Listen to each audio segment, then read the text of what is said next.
This is the Craig Bohl Football Show, presented by Gate City Bank. Hello, everyone. Welcome to the show. North Dakota State beat another FBS program this weekend, and they did it in dominating fashion.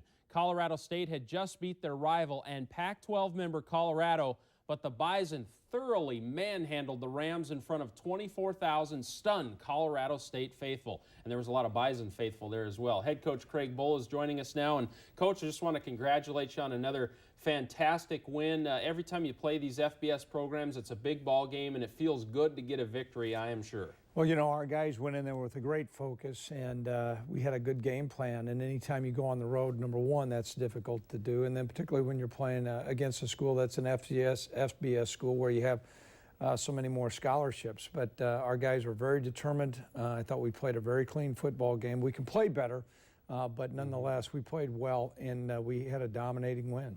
In game planning, what concerned you about Colorado State? On paper, it looked like they were big up front. Well, they were bigger than we were, and most of the time we were bigger than our opponents. And so that, and along with the depth, and they had some pretty dynamic players. We did feel like we had some advantage. Felt like there was going to be a couple mismatches with our defensive line, and also Marcus Williams is a really dynamic player too, and they had a difficult time handling him, not only in the return game, but with some of his man coverage skills. We were able to leverage that, and it helped us a great deal. Let's really dive into this game and break it down. It was a hot day, and then it started to cool off about kickoff, and a good crowd, great Bison crowd too, I thought. Oh, you know, it was hard when we rolled out there. I think there was probably about 5,000 fans that were there, and here you can see the setting. And, yep. You know, our guys came out and played. Now, we started out the first play here. We had a busted coverage, and anytime you're on the road, you want to make sure that you don't play Santa Claus and give up some easy things. And you know, we didn't do our normal formula there. Giving up big plays is not us. A big thing right here is you want to answer that, and Marcus Williams in the kicking game really gave you an opportunity to steal the momentum Well, back. he certainly did. And we did a good job blocking up front. Marcus here, you can see, finds his crease and then breaks a tackle there. And anytime you can bring that ball out close to the 50-yard line, your chances go up to 1 and 2 in scoring. What a terrific catch by Garrett Bruin here. Yeah, really, Garrett has done a nice job here. Brock put the ball about where it needed to be, and Garrett had showed great concentration. Here you can see in 2 plays now we're deep in their territory. We'll talk about Garrett a little later. He was lost with an injury, but Sam O'Jury finishes the drive. You know, Sam O'Jury did a nice job, and our guys, our offensive line, did a super job creating some space for it. Here you can see all those people in the green and gold cheering. How good has Grant Olson been early in the season? Oh, Grant's been a great player, and here you can see him finding the crease. He sets all our defenses up, and that's a play they had run, and we made a special call on it. Grant did a nice job. Well, here it's a 4th and goal at the 1. You decide to go for it, and you get stuffed here. You know, this was disappointing on our part. We take pride in being a great short yardage team. Credit Colorado State for coming up, you know, with the stop, and that's a big momentum changer for them. But the nice thing, if you don't get it, they're pinned at the 1, and here you go, you get a safety the next play. Well, that's some of the things you look at as a coach, saying, okay, if you don't get it, typically they may get a 3 and out, and came up with a safety. It was huge. Here you can see we did force him into a punt, and Marcus does a great job, once again, turning the field over. A big time return. He almost had a touchdown. We got the ball down the 17-yard line. And Ryan Smith wasn't available, so Marcus was returning punts for you. Yeah, you can see, looks like he's been rode hard and put up wet there. And here's that 4th down play again, and then we'll show the safety as well. But this was a big turning point in the ballgame early, wasn't it? Well, it certainly was, and you know, I'm glad this came up here because you know, you can see our defense come up with some great penetration there by Cole Jurek and Travis Beck, and coming up with a safety. Wow, that's big for the defense. So it's 9-7 at this point, and then you really sustained drives in this ballgame. And here's another one. 3rd down efficiency was big. This is a 3rd and 5 play. Well, you know, what really counts is staying on the field. It tires another defense down and keeps your defense fresh. And I thought our offensive coaches did a great job dialing up some special plays, and Brock did a great job, too, putting the ball where it needed to be. That was a 3rd and 9 play right there, so 2 3rd down conversions. Now a 3rd one here. This will be a 3rd and 3. Brock Jensen to Sam O'Jury, and this is a touchdown.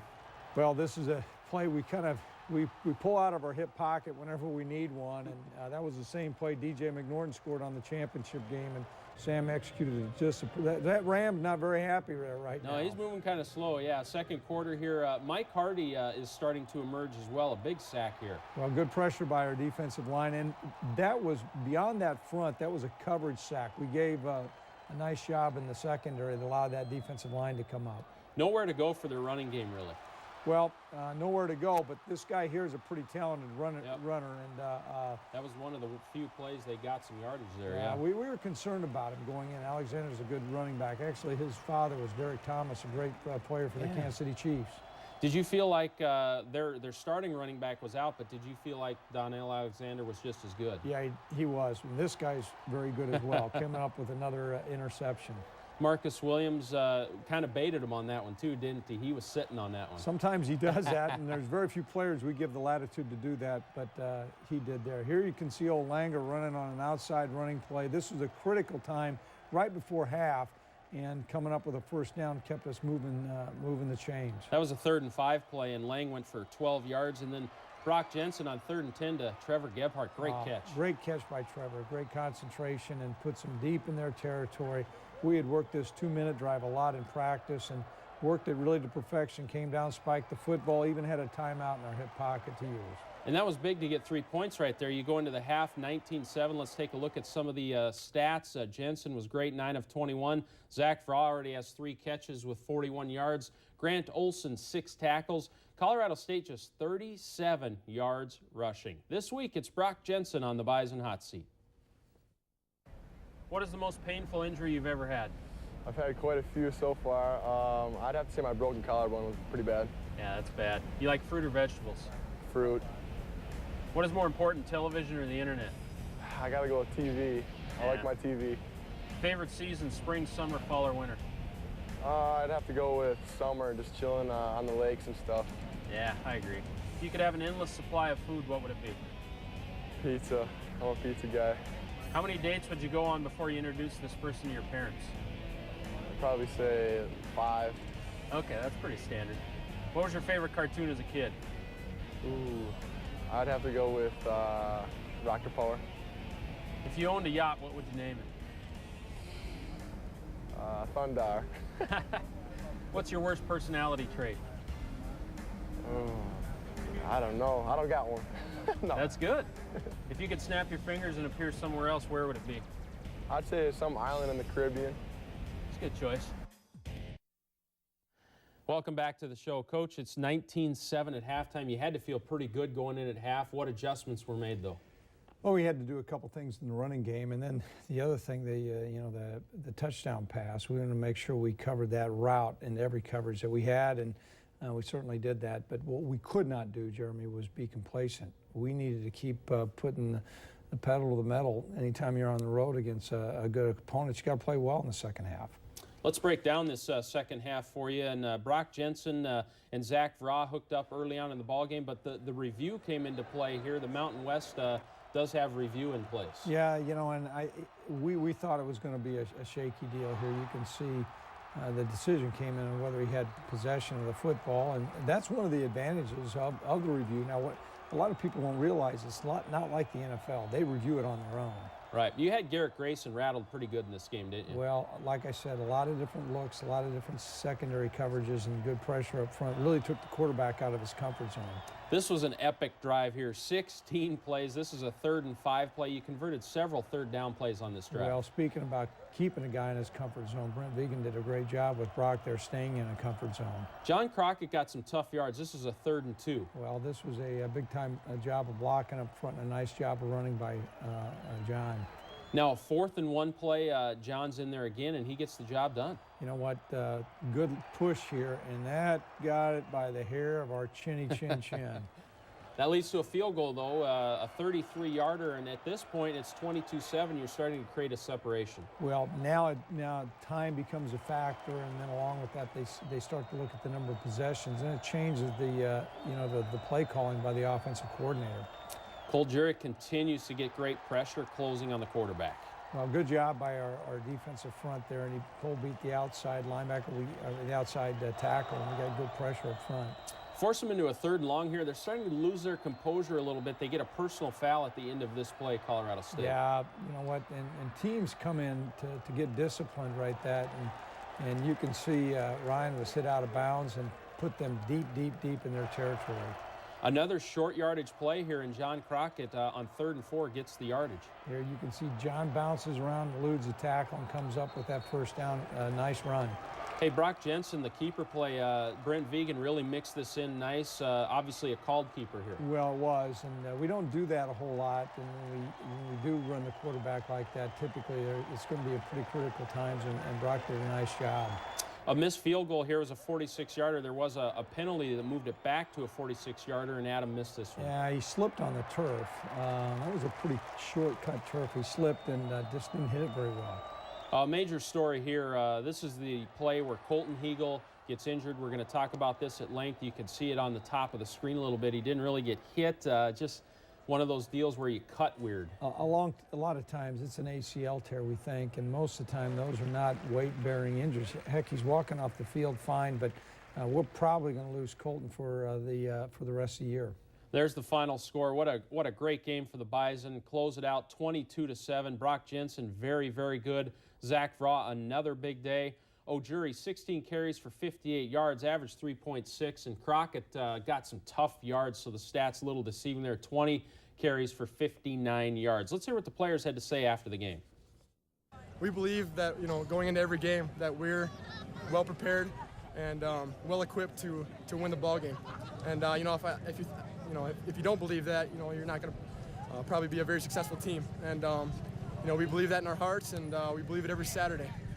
After we beat Kansas and we beat Minnesota, I think as a team we have enough confidence to say, we can play with a lot of teams, and maybe they are FBS, but we're a pretty good football team too. I think it's a mentality. I think when you're the defense and you have a 3rd down and you have a couple yards to stop them, and they get the 1st down, it's just kind of salt in the wound. So you got to get back out there and try again, and then we keep getting first downs, taking the energy, the momentum, and putting against you in our favor. So yeah, we definitely don't see it as an upset, but we see it as a big road win for our team. And it's a big motivation boost getting into our bye week here, then getting into Prairie View A&M, and then we got our conference schedule after that. So we got a bye week here, rest up, get some guys healthy, and then we'll be ready to go. Coach, you have a confident, focused group. You can just tell when you hear those sound bites. Well, there's a lot of experience on this football team, and the great news is a lot of those guys are still young. But we have a great deal of focus within this football team, and they played a very disciplined game Saturday night, and we needed to come up with a win. So some injuries to talk about. You mentioned Hegel and Garrett Bruin also went down. Those both potentially could be ACLs. Obviously got to wait for the MRIs. And also Derek Lang was injured in this game. Yeah, Derek I think was going to come back and be okay. They did actually they rushed him to the emergency room to make sure he didn't have some issues with his chest. But those other 2 guys more than likely are going to be gone for the year. Now the positive thing, if there is a silver lining, and both of them have a year of eligibility left, and so we'll get that year back. I think, but nonetheless, Garrett Bruin was a senior captain, and Colton Hegel does so many things for us. So we're going to need to develop some depth at those spots. Now, Marcus Williams, I'll just go out and say it. He was the best player on the field in this ball game. Obviously, a great corner. But I wanted to talk about his return game. The kickoff return was huge in the early part of the game, and also the punt returns. He had a high volume of punt returns in this game. There were a couple of miscues, but Marcus is dynamic in the return game. Well, he's a big, strong, physical athlete that's got excellent vision, and how we use him, how many times we put him on the field, really changes. And here you can see this was a great punt return, and he uses his speed, got some good downfield blocking, he changes the game anytime he touches a football. Do you get the sense that Ryan Smith will be back and the bye week will help him? Well, we're hopeful. Brian tweaked his hamstring during the course of the middle part of the season, and we were going to try to see if he could play, and he couldn't play. And we thought that may be the case, but we'll just see how much time. Typically, it's about 10 days, and so that should put him about in the middle of the bye. Hopefully, we'll have him for the Prairie View A&M game. Third down efficiency, I was really struck by that. Offensively for the Bison, you were so efficient there. You know, last year against the Gophers, you were 6 of 9. Yesterday, 12 of 21. So in these FBS games, you're doing very well. And the time of possession, those are two big areas where you had a sizable advantage. Well, either you think time of possession, either 40 points or 40 minutes. And when you hold a team to 1 of 10 on third down, and then us staying on the field on third down, that makes a big, big difference. And that's those numbers are going to reflect that. You talked about it a little earlier, but DJ McNorton scored on that middle screen in the championship game last year. And, you know, I thought in this game, you really brought the middle screen out at a nice time. You called a timeout. You'd been stopped on 4th and goal at the 1. Then you were inside the 10. You call a timeout right here on 3rd and 1. What a beautiful play. So it works with Sam. Doesn't have to be DJ or Crockett, anybody. Well, you know, we saw a look out there, and we called the timeout to come up with a look that we were needing, and Brent did a nice job dialing that play up at the perfect time. Yeah, that was a brilliant job by your entire staff. Now, I wanted to talk about the rushing stats from a defensive standpoint. There's been 2 ball games now. Robert Morris had 22 carries for, or 29 carries for 22 yards. Colorado State did virtually nothing in the running game. You total that up, 53 carries for 94 yards, and that's kind of the bread and butter of your philosophy, isn't it? Well, anytime you can stop the run and make them throw it in a hurry, but you got to stop the run first. And so our defensive line and that front 7 has done a really good job. We'll need to continue to do that to be successful, Jeremy. You know, and on paper, I mentioned the Colorado State offensive line looked big, but I think sometimes you know, something that doesn't get talked about is the strength of Levon Perry and Ryan Drevlo. Those guys really are very good interior. Well, anytime you can be good at those defensive tackle positions, that has a big, big impact in your game. And you're right, Ryan and Levon really do a great job pushing. Still to come on the show, we're going to talk about an emerging star. Zack V had a second great game this year. He's coming off of multiple injuries. We're going to talk about the process that got him back on the field and talk about why he is emerging as a star for the Bison. Stay with us. Welcome back to the show. In our Peterson Farm Seed Future Crop of Bison segment, we are taking a look at second-string quarterback Carson Wentz. It came down to 2 Bismarck kids for the spot behind Brock Jensen, and Carson Wentz beat out Esley Thornton. Carson is from Bismarck Century High School, where he was the 2010 North Dakota 3A Player of the Year. Carson is a big quarterback at 6'5" and 220 pounds. He has a big arm, but maybe his biggest compliment is how he understands the game. Carson Wentz is smart and is really embracing his chance to learn from junior starter Brock Jensen.